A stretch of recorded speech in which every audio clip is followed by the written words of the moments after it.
Globalisation. अच्छा, ये शब्द सुनते ही क्या ख्याल आता है? आज की दुनिया, है ना? इंटरनेट, बड़ी बड़ी कंपनियां। लेकिन अगर हम कहें कि हमारी दुनिया के आपस में जुड़ने की कहानी आज की नहीं बल्कि सदियों, हजारों साल पुरानी है। जी हाँ, ये सिर्फ व्यापार की कहानी नहीं है। ये लोगों, उनके विचारों और उनकी संस्कृतियों के सफर की कहानी है। तो चलिए इसी दिलचस्प सफर को समझते हैं और देखते हैं कि इसने हमारी दुनिया को आज का ये रूप कैसे दिया। चलिए एक मजेदार सवाल से शुरू करते हैं। कभी सोचा है कि क्या नूडल्स ने सच में चीन से इटली तक का सफर तय किया और वहां जाकर स्पैगेटी बन गए? अब ये सुनने में तो सिर्फ खाने की बात लगती है, लेकिन ये सवाल हमें हजारों साल पुराने ग्लोबल कनेक्शन की जड़ों तक ले जाता है। लेकिन पता है, सच्चाई अक्सर कहानी से भी ज्यादा दिलचस्प निकलती है। ऐसा माना तो जाता है कि नूडल्स चीन से पश्चिम पहुंचे, पर पास्ता का सफर शायद थोड़ा अलग था। हो सकता है कि अरब व्यापारी इसे 5वीं सदी में ही सिसिली ले आए थे। सोचिए, उस जमाने में भी खाने पीने की चीजें दुनिया भर में कैसे घूम रही थीं। इस पुराने ग्लोबल जुड़ाव का सबसे बड़ा उदाहरण था प्राचीन सिल्क मार्ग। ये कोई एक सड़क नहीं थी, ये उस दौर का, समझ लीजिए, इंटरनेट था, जिसने महाद्वीपों को एक दूसरे से जोड़ा। इसके जरिए सिर्फ रेशम, मसाले और कीमती धातुएं ही नहीं गईं, बल्कि नए विचार, कला और बौद्ध धर्म, ईसाई धर्म और इस्लाम जैसे बड़े बड़े धर्म भी दुनिया के कोने कोने तक पहुंचे। चलिए अब कहानी में थोड़ा आगे बढ़ते हैं, 19वीं सदी की तरफ। ये वो दौर था जब टेक्नोलॉजी, इकोनॉमी और पॉलिटिक्स ने मिलकर दुनिया को पहले से कहीं ज्यादा तेजी से और गहराई से जोड़ना शुरू कर दिया।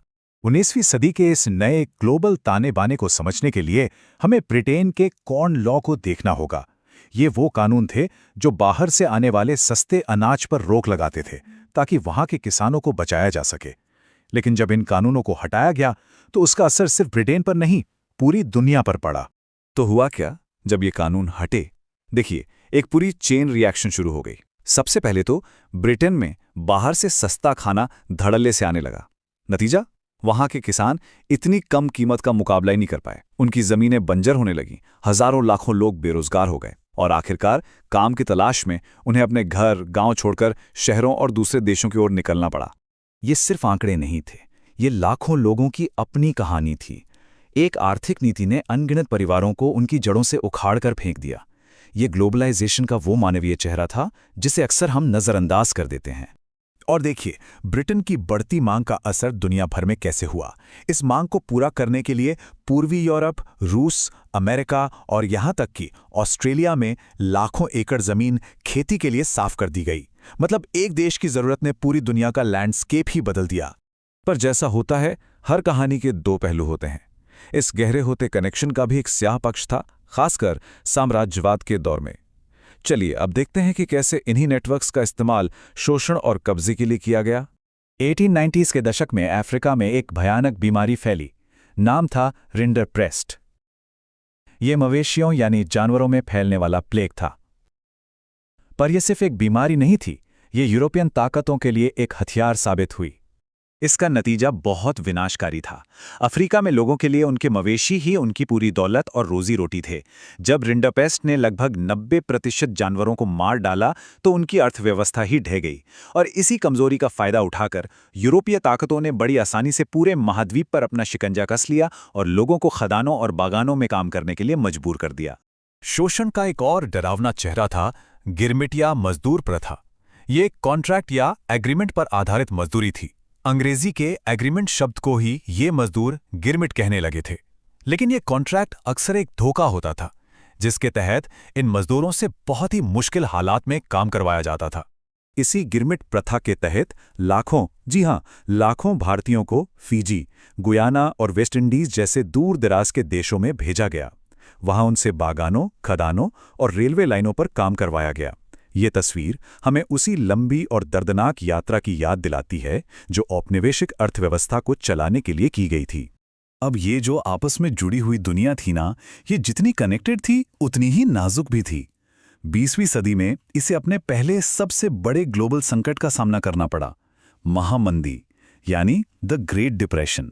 और हैरानी की बात है, लेकिन इस महामंदी को भड़काने वाली एक बड़ी वजह थी खेती बाड़ी में जरूरत से ज्यादा उत्पादन। जी, कमी नहीं, बल्कि जरूरत से ज्यादा होना। दुनिया के बाजारों में कृषि उत्पादों की जैसे बाढ़ आ गई थी। और इससे एक ऐसा दुष्चक्र यानी विशिष्ट साइकिल शुरू हुआ जिसे कोई रोक ही नहीं पाया। जब फसलों के दाम गिरे तो किसानों ने सोचा कि चलो ज्यादा उगाते हैं ताकि आमदनी बनी रहे, लेकिन इससे तो बाजार में माल और भी ज्यादा हो गया और कीमतें और बुरी तरह गिर गईं।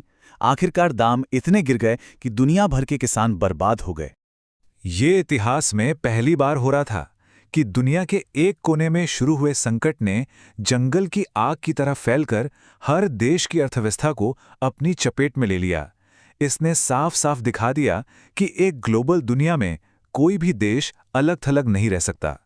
एक विश्लेषण इसे बहुत अच्छे से बताता है। महामंदी ने यह साबित कर दिया कि वैश्विक अर्थव्यवस्था कितनी एकीकृत हो चुकी थी। दुनिया के एक हिस्से में संकट के झटके तेजी से दूसरे हिस्सों में पहुंच गए। और जाहिर है भारत भी इसके असर से बच नहीं सका। महामंदी ने यहाँ के व्यापार, कीमतों और करोड़ों किसानों की जिंदगी पर बहुत ही बुरा असर डाला। ये इस बात का सबूत था कि संकट की लहरें कितनी दूर तक सफर करती हैं। तो ये पूरा इतिहास हमें आज के बारे में क्या सिखाता है? देखिए, तब दुनिया व्यापार और लोगों के आने जाने से जुड़ी थी। आज इंटरनेट और सप्लाई चेन से जुड़ी है। तब दुनिया को सबसे ज्यादा डर खेती बाड़ी की मंदी से था। आज हमें फाइनेंशियल संकट या किसी महामारी का डर है। तरीके भले ही बदल गए हों, लेकिन एक दूसरे पर हमारी निर्भरता आज भी उतनी ही गहरी है, शायद पहले से भी कहीं ज्यादा। तो आखिर में सवाल यही बचता है, अपने वैश्विक अतीत की इन सफलताओं और त्रासदियों से हम आज की इस हाइपर कनेक्टेड दुनिया के लिए क्या सबक सीख सकते हैं? इतिहास हमें दिखाता है कि जुड़ाव अवसर तो लाता है, लेकिन अपने साथ जोखिम भी लाता है।